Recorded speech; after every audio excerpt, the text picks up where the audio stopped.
Hello everyone, I'm Luo Qi from South Central Minzu University. Welcome to our course, Green China. Before exploring the history of Chinese environmental protection, we answer the three questions in the video first. 万物各得其和以生，各得其养以成 means all things must be in harmony with heaven if they are to grow. And all things must obtain the proper nourishment from heaven in order to become complete. Here, heaven refers to nature and its laws. As to the second question, Yu the Great adopted an approach more oriented toward drainage and less towards containment, while his father attempted to block the flood waters with dams and dikes. The two examples President Xi cited are Dujiangyan Weirs and the ecological protection of the Yellow River. Now, we are going to look back at the great efforts made by Chinese to tame the floods and protect our mother river. All civilizations depend on available water, and of course, rivers are a fine source. Rivers were attractive locations because they provided a steady supply of drinking water and made the land fertile for growing crops. For those cultures that depended on them, rivers were the lifeblood. You'll see that the societies connected with these essential rivers all qualify as core ancient civilizations. Egypt has the Nile River. Mesopotamia has the Tigris and the Euphrates rivers. China has the Yellow and the Yangtze rivers. The Yellow River is called the cradle of Chinese civilization. It is the second longest river in China, second to the Yangtze. Although rivers helped sustain ancient civilizations, they also brought about yearly floods, which destroyed everything. So, the earliest efforts made by man to live harmoniously with nature could be reflected in the history of fighting floods. The Great Flood of China, also known as the Guanyu myth, was a major flood event that continued for at least 2 generations. It was during the reign of Emperor Yao, the great-grandson of the Yellow Emperor, that the Great Flood began. A flood so vast that no part of Yao's territory was spared, and both the Yellow River and the Yangtze valleys flooded. The scene was described vividly in the Book of History, Canon of Yao. Like endless water boiling, the flood is pouring forth destruction, boundless and overwhelming. It overtops hills and mountains. Rising and ever rising, it threatens the very heavens. How the people must be groaning and suffering.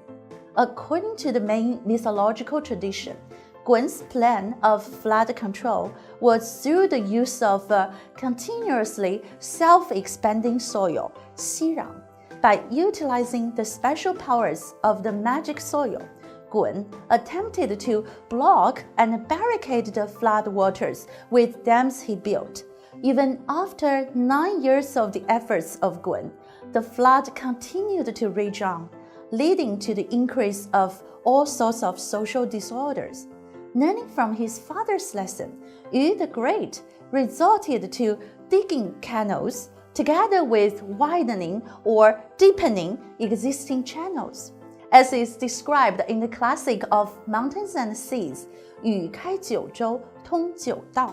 He opened passages for the streams throughout the 9 provinces and conducted them to the seas.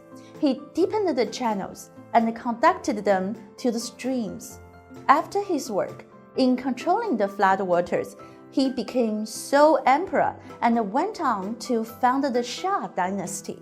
Yu the Great, an important figure in both Chinese mythology and history, has made enormous contributions to the integration of Chinese tribes and ethnic groups. Striving to protect all ethnic groups, he respected their living habits and passed on advanced culture, arts, and techniques to them. It is the unity and solidarity of ancient Chinese that guarantees the triumph over the great floods. What's more, facing disasters, his persistence and selfless contribution has formed the backbone of Chinese civilization. In one common story, Yu had only been married 4 days when he was given the task of fighting the flood. He said goodbye to his wife, saying that he did not know when he would return. For 13 years, he never stepped into his house, although having passed it 3 times. His son was born during his absence, but he still did not come back. His spirit has been inherited and carried forward by the community of Chinese nation, which has been vividly demonstrated in the combat against COVID-19. Moreover, much progress was also made in terms of land management and agricultural techniques. He organized the people to rebuild their shelters and develop agriculture by fully utilizing water and soil. He also directed the masses to dig ditches to lead the water flowing into the croplands. With his great help, people lived happy lives afterwards. Yu the Great has been highly honored by the Chinese people, and several statues and temples have been built to honor him. After his death, his son buried his father on the mountain and offered sacrifices at his grave, and the tradition of imperial sacrifices for him began. Emperors all down the dynasties personally traveled to the mountain to pay their respects. During the Song dynasty, the worship of Yu the Great became a regular ceremony. In the Ming and the Qing dynasties, sacrificial prayers and texts were offered, and officials from the court were dispatched to the temple. Poems, couplets, and essays were composed in praise of him. Later, the sacrifices for him were also continued by Republican leaders. In May 2006, the ritual ceremony for Yu the Great was added into the first National Intangible Cultural Heritage list. That's all. Thank you for listening.